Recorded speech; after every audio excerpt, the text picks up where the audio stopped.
So I love expireds too because it's a numbers game. Like if you call, so expireds is like most of them are upset because they just don't have, like, just understanding the mindset for a second. If someone's taking notes, like just write 3 lines: expired, okay, and then FSBO, and then absentee. And those are the 3 things. Like there's a lot of other ways to go about it, but those 3.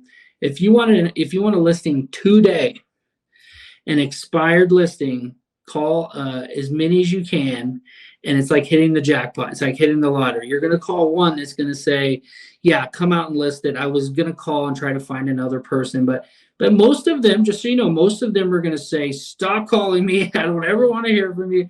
And so you're just really just digging for gold on those expireds because they already trust agents in general that they have the professional aptitude to get it sold better than they can.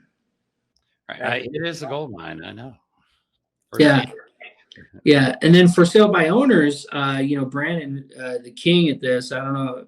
I mean, Brandon, he just, the idea of building these relationships, reaching out to folks, and basically just saying, building that relationship, knowing that it's like a 7-week process, 8-week process. But if you're the last person standing, following up, and that's my follow-up process right now with any for sale by owners when I'm teaching my new folks, is it's Monday and Friday. It's Monday is like, hey, doing this week here, we got a few new listings in your area, or maybe I got a few appointments in your area. I'd like to know if I could come by and just, serve them in some way, put a for sale by owner sign in their yard, go buy them one or whatever, like build a relationship with them so that when 7 weeks comes, you're the only one still calling, and basically you're their friend already. Yeah, isn't that funny how that works after a while because everybody else drops off? I mean, talk about some of the easiest money in the world to make. And what's an average commission for you, Mighty Mike? Yeah, so in Orlando, I want to say it's anywhere between 10 and 15. Yeah, in the beginning, $14,000. When you look at what you've done, you've called them 6 or 7 times, and you make that.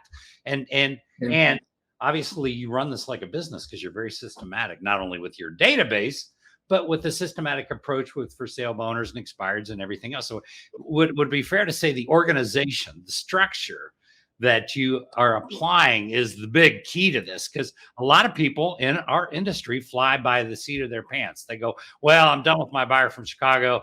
Maybe I'll spend a couple of days calling expireds, and they just wing it. And you're running this like a very organized, well-oiled machine. So Rick, I love that you said that because that's exactly the goal.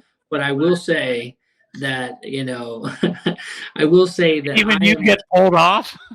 I will say, like, here I am in New Mexico, like flipping a house. There you go. Replacing the floors in this house, and it's insane.